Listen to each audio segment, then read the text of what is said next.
You are watching MDN Teleradio.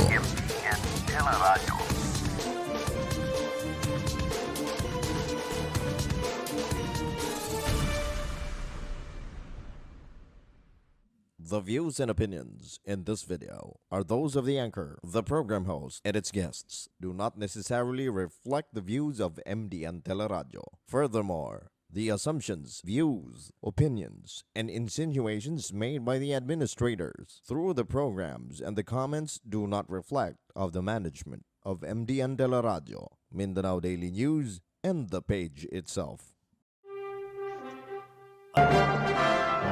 Kauban, si Dean Jerry, ang dangpanan sa katawan. Ang dangpanan sa katawan. Muaksyon na ang agila, si Dean Jerry. Ang dangpanan sa katawan.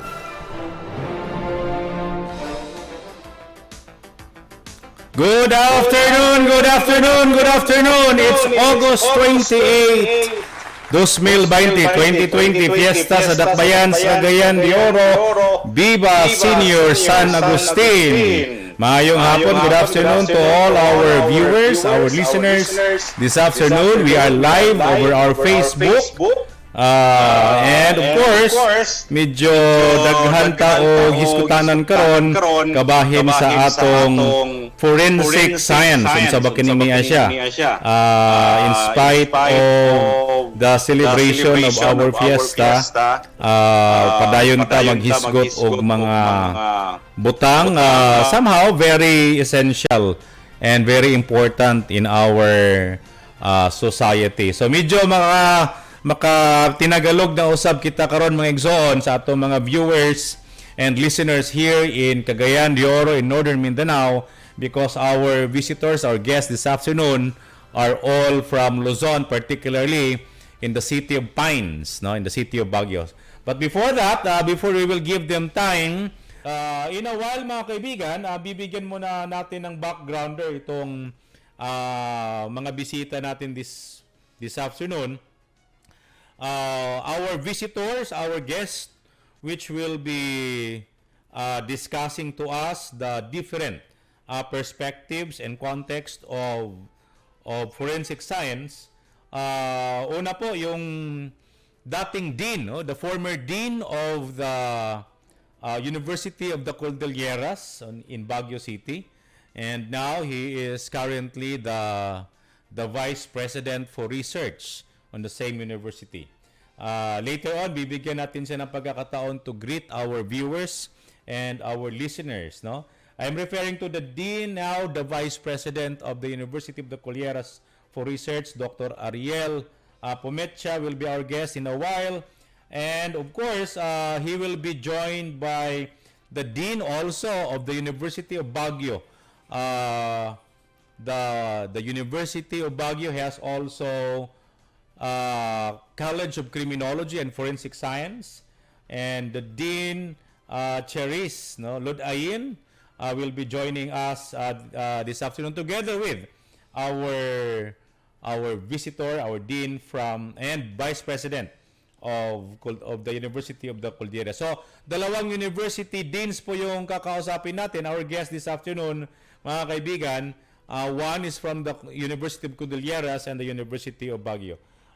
Okay mga kaibigan, nasa linya na po natin ang ating mga bisita, and we would like to give time for them to be able to somehow greet our viewers, and of course yung mga estudyante din nila, yung mga co-workers nila na nanonood din sa atin ngayon. First, we would like to give the floor to our Dean, former Dean, and now Vice President for Research, Dr. ARIEL PUMECHA of the University of Cordilleras. Sir ARIEL, magandang hapon po. Good afternoon, sir. Greet muna tayo sa mga viewers natin. Magandang hapon, President Jerry. Good afternoon. Can you hear me? Yes, I can hear you 5x5, loud and clear.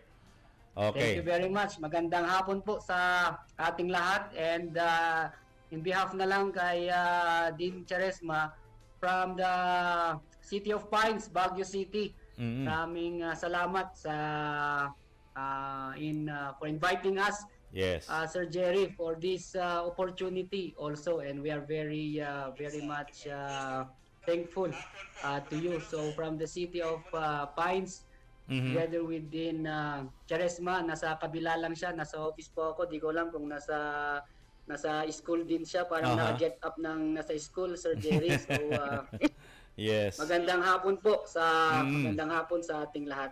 Okay. So, bigyan din natin ng panahon ng isang magiting na din na dekano ng Criminology Program and Forensic Science in the same city, the City of Pines. No? Of course, the Dean of the University of Baguio's Criminal Justice Education and Public Safety ba? No? Bigyan na natin yung time, Dr. and Dean Charis. Yes, Ma'am Charis. Good afternoon po. Yes, Sir Jerry. Good afternoon po. Good afternoon to our fellow criminal justice education professionals. Warm greetings from Baguio City. Warm greetings from the University of Baguio. And thank you very much for this opportunity to talk and to discuss about forensic science over this platform po. Okay. Thank you. Maraming salamat, no. We are very fortunate this afternoon, mga kaibigan, kasi yung dalawang na magagaling at magigiting na mga dekano ng Criminology and Forensic Science ay andito po ngayon sa programa natin. And of course, sa kaalaman, no, para sa kaalaman ng lahat ng viewers natin and listeners natin, itong University of the Cordilleras, ito po ay Center of Excellence ng Criminology Education, and in like manner, the University of Baguio also is a Center of Excellence in Criminology Education, and both, no, itong dalawang mga magagaling na universidad sa bansa natin were also the very first universities to offer the Bachelor in Forensic Science, no? And I think most of our young people today are very interested to know ano ba itong forensic science, ano ba itong ginagawa ng CSI na palagi nilang pinapanood sa different platform, no? May mga clips sa YouTube and everything. So and of course, no, for the past several decades, they have been offering also criminology and have produced, no, several criminologists in the country. And of course, unahin na natin, no? Unahin na natin, ladies first na lang muna, Sir Ariel, no? Para naman mabigyan natin ng time din ang ating ika nga, gender sensitive tayo ngayon, no?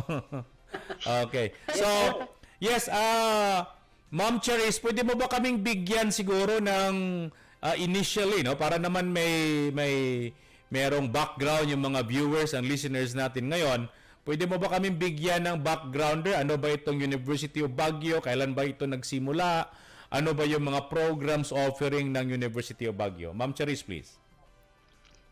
Sir, for UB, we started August 8, 1948 po. Mhm.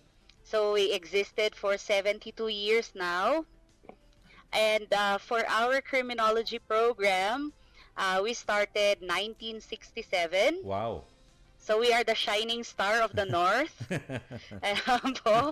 And for forensic science, sir, when CMO 48 Series 2012 was approved, at the same year, the University of Baguio also offered a Bachelor of Forensic Science, making us the pioneer for offering these programs. We have actually various programs which for our viewers, you could actually visit our official webpage, ubagyo.edu, if you would want to know more of our programs po. Okay. Any graduate program po, ma'am, that your university is offering, or any graduate program that your criminal justice education is also offering? Sir, for our School of Criminal Justice and Public Safety of the university, Yeah. we have our Masters in Criminology, Then we also have our Doctor of Philosophy in Criminology, and of course, um, a pioneer in the Cordilleras as well. We offered Masters in Disaster Risk Reduction Mm. Management po. Okay, so you have that master's degree program pala sa risk reduction and of course disaster management, no? And of course, you also have this one of the early schools in the country pala to offer the criminology program, no? Well, that's very quite a history of the criminology education. Now, at this time, bigyan natin ng panahon din, mabigyan natin ng background kung ano ba ang meron sa University of Cordillera. Siguro, kay Sir Ariel. Sir Ariel, kindly share to us and to our viewers and listeners, ano ba yung kailan ba nagsimula itong the University of Cordilleras? And ano ba ang mga programs na meron tayo dito sa university? Yeah, thank you, Sir Jerry. Well, the University of Cordillera started as Baguio Colleges, ang name niya noon, in to be exact, that's June 19, 1940, 1946. And Okay. so we're going to 75 years already. And our college of, from Baguio Colleges, and it went to Baguio Colleges Foundation. UC is a non-stock, non-profit HEI, and from the 1960s until 2003, UC is known as Baguio Colleges Foundation. In 2003, it was converted into a university, and so it became a University of the Cordilleras. Our Bachelor of Science in Criminology, it's actually still, I consider it a young college. You know, we started in 1986 and have our first batch in 1990. And the first board exam is very interesting. You know that as far as the stories that was provided by our former dean, the late dean Ben Mangusan, is that there were 7 who took the board exam the first time, and guess how many passed? 1 passed the board exam. However, it was able to pick up on its journey in becoming one of the top performing universities, or universities in the BS Criminology program. And in 2007, we offered our MS in Criminal Justice, 2015 our PhD in Criminal Justice, and 2018 our Bachelor of Science in Forensic Science, and in this year we offered our Bachelor of Science in Industrial Security with specialization in cybercrime. Okay. Yeah. Sir, for the University of Baguio, or should I say, why did they choose University of Baguio? I would say, sir, that we are really strong in terms of family culture. So that's actually our strong point. And of course, I would really want to also emphasize here that we have well trained and very competent faculty members, and as well our instruction is exemplary, and of course we also have state of the art facilities and for the city of Pines, maybe it's Yes. the weather, Yeah. That's one. or maybe because, as I've said, sir, we bank on treating actually our clients not only as clients, not only as Mhm. students, but definitely they feel a taste of home when they are here. Okay. Now, Yeah po. Ma'am Cherise, ano ba yung mga dahilan kaya why school has invested aside from the things that you have mentioned? Ano kaya mga dahilan why the school has invested to offer and put resources in the criminology program and forensic science? Ano yung nakikitang dahilan kaya, no? You as being one of the school or program administrator of your university.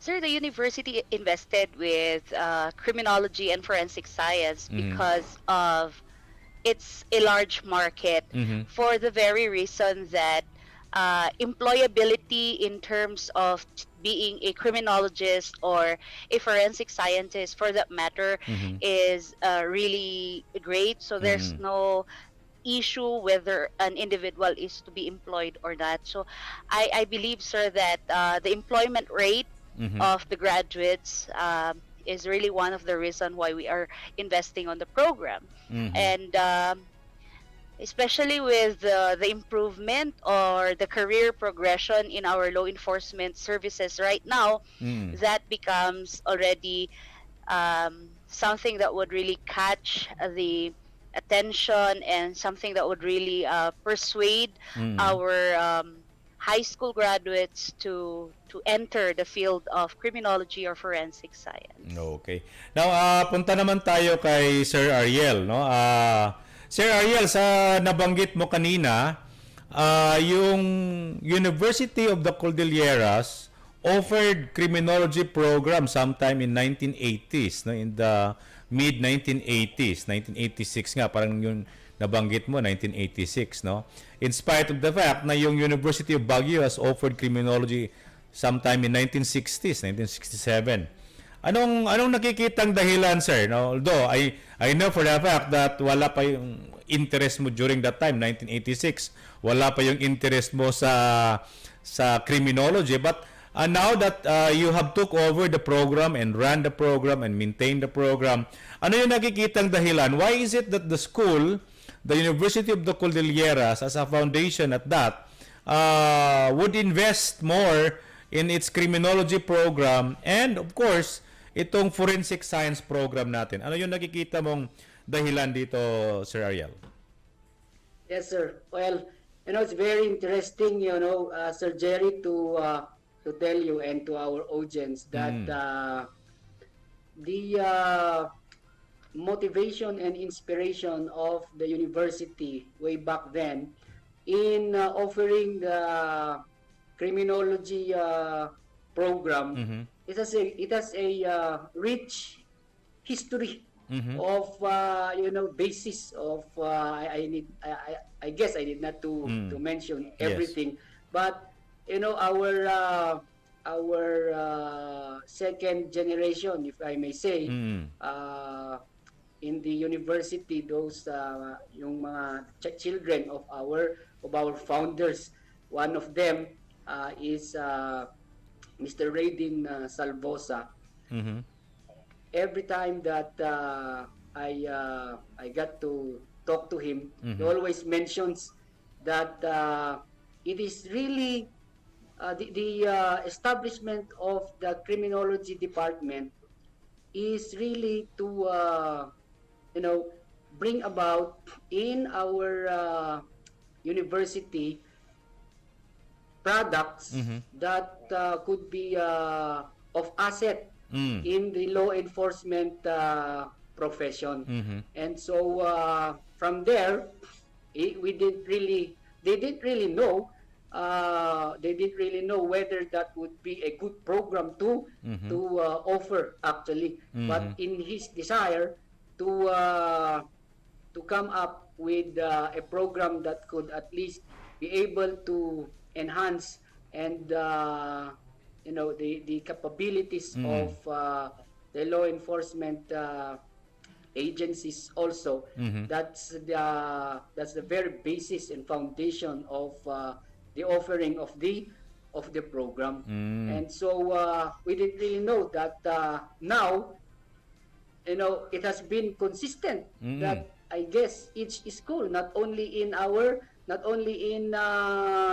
University of Baguio and University of the Cordilleras, the pool of students talagang nandyan sila year in and year out. And so it would also, I guess, yung tanong kasi kanina is that why is it that there are many also would like to take up the criminology course. Yes. I guess it's more of the security of their work Yes. and job, and enhanced by the current President of the Republic Yes. investing in law enforcement and military. Yeah.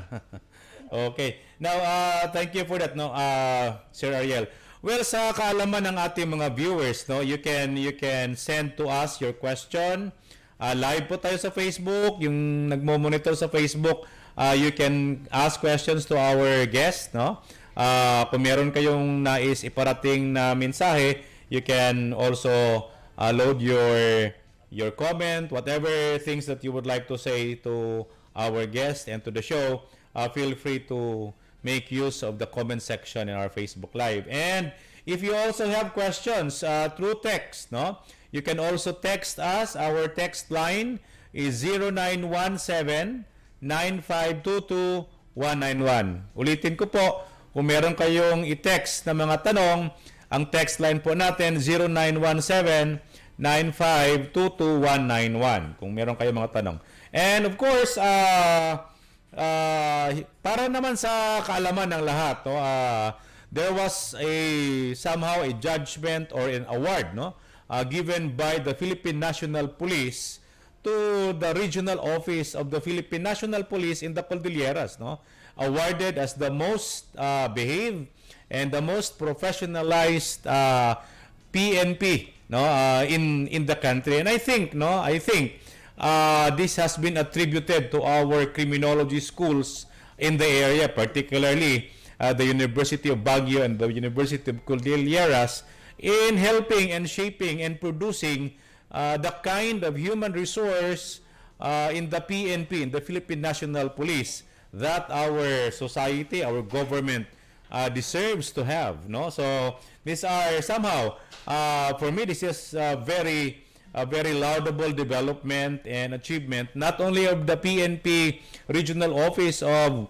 CAR, no, of the Cordilleras, but also of the criminology program, who has been a consistent producer of the needs of human resources in our Philippine National Police. Mga kaibigan, I was given signal by our technical dito, si Pete, no, na kailangan nating mag-commercial break.